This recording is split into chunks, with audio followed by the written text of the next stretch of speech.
وہ لوگ قبضہ کرنا چاہتے ہیں نا. تو اب دیکھو یہاں پر یہ بات ہمیں پتہ چلتی ہے، یہ جو سیریا ہے نا، اس کا بھی ویسٹ پارٹ وغیرہ سب اس میں آتا ہے. لبنان کا کچھ حصہ ہے. مطلب کہ ایک بہت بڑا علاقہ جو آج کے کئی ملکوں کے حصوں میں مطلب مشتمل ہے. لیکن اس کا مرکز، سب سے اہم مقام کیا تھا؟ فلسطین تھا. فلسطین اور یروشلم. اب جب بنی اسرائیل کو اس سرزمین میں داخل ہونے کا حکم ہوا تو انہیں معلوم ہوا تھا کہ یہاں پہ امالیکا نامی ایک طاقتور قوم آباد ہے. مطلب دیکھو یہاں سے کہاں جا رہے ہیں ابھی؟ یہاں پر ہے ابھی وہ لوگ فی الحال. اس کے بعد میں حکم ہوا یہاں پر جانے کا، یہاں پر انٹری کا، رائٹ. لیکن یہاں پتہ چلا کہ کوئی امالیکا نامی ایک طاقتور قوم ہے، آباد ہے. بنی اسرائیل نے ان قوم کے باشندوں کو جبارین کہا، بہت طاقتور، ظالم اور مغرور قوم. زور زبردستی کرنے والی، اس طرح سے انہوں نے قرار دیا اور ان سے جنگ کرنے سے ڈر گئے. تو یہ جبارین جو ہے، مطلب یہ جو لفظ ہے نا، یہ ہمیں قرآن میں ملتا ہے، لیکن یہ اللہ تعالیٰ کی طرف سے نہیں. اللہ تعالیٰ نے ان کی بات کو وہاں رکھا ہے کہ وہ لوگ نے اس طرح کہا. مطلب کہ یہ بنی اسرائیل کے الفاظ تھے. اس سے یہ ظاہر ہوتا ہے کہ ان کی نافرمانی جو ہے نا، اس کا سبب صرف مطلب فزیکلی خطرہ نہیں تھا، جسمانی جو بولتے ہیں نا ہم ڈر رہتا، وہ ایسا نہیں تھا، بلکہ ان کا اپنا خوف اور ایمان کی کمی تھی. تو بنی اسرائیل نے موسیٰ علیہ السلام کی نافرمانی کی اور جنگ سے انکار کر دیا. سورہ المائدہ کی آیت نمبر 24 میں آتا ہے، ان لوگوں نے کہا کہ موسیٰ علیہ السلام ہم ہرگز وہاں داخل نہیں ہوں گے جب تک وہ لوگ وہاں ہیں. آپ اپنے پروردگار کے ساتھ جا کر جنگ کیجئے، ہم یہاں بیٹھے ہوئے ہیں. بنی اسرائیل کی اس کھلی نافرمانی کا صلہ انہیں یہ ملا کہ اللہ تعالیٰ نے ان پر ارض مقدس میں داخلہ 40 سال کے لیے حرام کر دیا، اور وہ اس دوران اس تی کے بیاباں میں بھٹکتے رہے. اب کلیئر ہو گیا ہوگا کہ تی کا مطلب کیا ہے، کیوں اسے بھٹکنے والی گھاٹی کہا جاتا ہے. مطلب یہ جو صحرائے سینا ہے، اسی کا کچھ علاقہ ہے جو تی کہا جاتا ہے، جسے مطلب بھٹکنے والی گھاٹی، آئلینڈ کی طرح ہے یہ. اوکے. اور اس کے بعد میں اسے صحرائے بنی اسرائیل بھی کہا جاتا ہے. اب اس 40 سال کے دوران پرانی نسل کا خاتمہ ہوا، سوائے حضرت یوشع بن نون علیہ السلام اور کالب بول کے ایک شخص تھے. یہ بھی بہت برائٹ انسان تھے، جو 20 سال یا اس سے زیادہ عمر کے تھے اس وقت. موسیٰ علیہ السلام کے وقت جو یہ سب حادثے پیش آئے نا، اس وقت وہ 20 سال کے تھے، یا اس سے کچھ روایت میں آتا ہے اس سے زیادہ عمر کے تھے، پر ایک دم مطلب زیادہ بڑے نہیں تھے. تو اس وجہ سے کیا ہوا، مطلب جب انہوں نے مصر چھوڑا تھا تب کی بات ہے. تو حضرت موسیٰ علیہ السلام اور ہارون علیہ السلام کی وفات بھی اس 40 سال کے دوران میں ہی ہو گئی. اب مفسرین کے مطابق ان کے صحرا میں بھٹکنے کی جو سزا تھی، وہ صرف سزا نہیں تھی، تربیت تھی. مصر میں صدیوں کی غلامی میں رہنے والی نسل ڈرپوک، ناشکری، بزدل بن چکی تھی.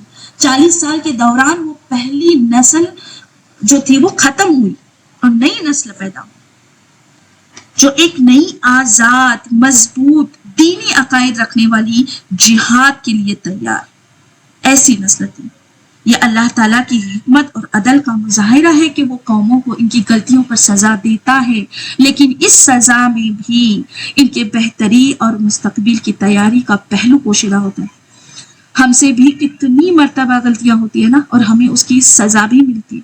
تو اس کے پیچھے بھی اللہ کی حکمت چھپی ہوتی ہے، تاکہ ہم ان غلطیوں سے سبق حاصل کریں اور آنے والی جو زندگی ہے، اور وہ زندگی بھی کون سی جو کبھی ختم نہ ہوگی، آخرت کی زندگی، اس میں کامیاب ہو جائے. اس لیے ہمیشہ یاد رکھنا ہے کہ جب بھی ہم سے کوئی غلطی ہو اور ہمیں اس کی سزا ملے تو اللہ تعالیٰ مطلب کوئی پریشانی آئے تو ہم تو سمجھتے کہ ہم پر سزا آئی ہے نا، تو جو بھی ہمارے ساتھ ہوتا ہے بس اللہ سے خوب کیا کرنا ہے، ہمیں معافی مانگنا. اور غلطی پر خوب ندامت کرنی ہے تاکہ اللہ تعالیٰ سے جو بے شک بڑا معاف کرنے والا ہے ہمیں ہماری غلطیوں پر معاف کرے اور اس کی قربت حاصل ہو. جتنی اس کی قربت حاصل ہوگی اتنی ہی آنے والی زندگی خوبصورت ہوگی جو ہمت و صبر اچھے اخلاق سے بری ہوگی انشاءاللہ انشاءاللہ. اللہ تعالیٰ کی رحمت کا یہ تقاضا ہے کہ وہ اپنی مخلوق پر رحم کرتا ہے خواہ وہ کتنی نافرمان کیوں نہ ہو. یہ اللہ کی جو ہے نا ربوبیت اور مطلب اللہ کی رضاکیت کا ایک عظیم ثبوت ہے. بنی اسرائیل کی شدید نافرمانیوں کے باوجود اللہ تعالیٰ نے انہیں صحرا میں زندہ رکھا اور ان کی ضروریات پوری کی. جیسے کہ قرآن میں بیان ہے انہوں نے ہمیں کوئی نقصان نہیں پہنچایا. اللہ تعالیٰ فرماتے ہیں انہوں نے کوئی نقصان ہمیں نہیں پہنچایا بلکہ انہوں نے اپنی جانوں پر ظلم کیا.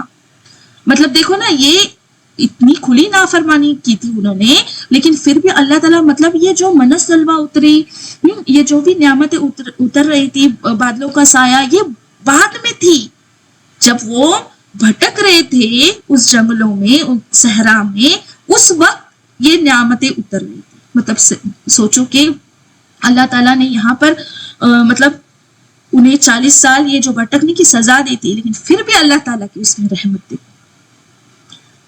اس کا مطلب یہ ہے کہ آج جو ہم اللہ کی نافرمانیاں کرتے ہیں نا میری بہنوں اللہ کے حکموں کو اگنور کرتے ہیں خاص کر نماز اور اس کے بعد اتنی نافرمانیاں جس کی کوئی گنتی ہی نہیں کر سکتے ہیں تو اللہ کا اس سے کوئی نقصان نہیں ہوتا بلکہ مطلب ہم عبادت کریں نہ کریں کیا ہماری عبادت کا طلبگار ہے اللہ تعالیٰ. طلبگار مطلب کیا ہماری عبادت سے ہے اس کی عبادت پوری ہوگی. کتنی مخلوق ہے اس کی عبادت کے لیے.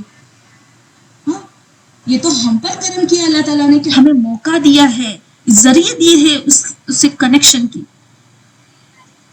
تو یہاں اگر ہم ایسا کریں تو ہم اپنی جانوں پر ظلم کر رہے ہیں. یہ بہت گہرا سبق ہے یہاں پر. اللہ تعالیٰ بس ہمیں توفیق دے کہ ہم اس کے ہر حکم پر لبیک کریں اور اسے عمل میں لائیں انشاءاللہ انشاءاللہ. تو کیا سبق حاصل ہوا کہ مشکلات اور آزمائشیں آئیں گی مگر صبر اور اللہ پر بھروسہ رکھنے والا شخص کبھی بے یار و مددگار نہیں رہتا. اللہ اپنی آزمائشوں کی بعد آسانیاں اور برکتیں نازل فرماتا ہے.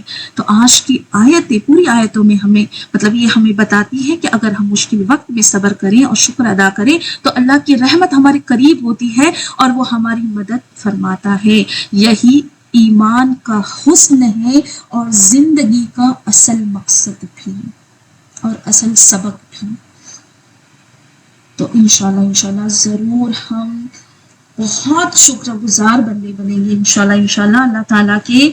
تو بس دعا کرتے ہیں اللہ تعالیٰ سے کہ اے اللہ ہمیں اپنی سیدھی راہ سے کبھی نہ بھٹکنے دے کہ ہم تیرے کلام اور پیغام کو دل سے قبول کریں اور زندگی میں ہر قدم پر تیری مرضی کو ترجیح دے. اللہ ہمیں وہ ہدایت عطا فرما جو اندھیروں کو روشن کر دے اور ہمارے دل کو سکون دے.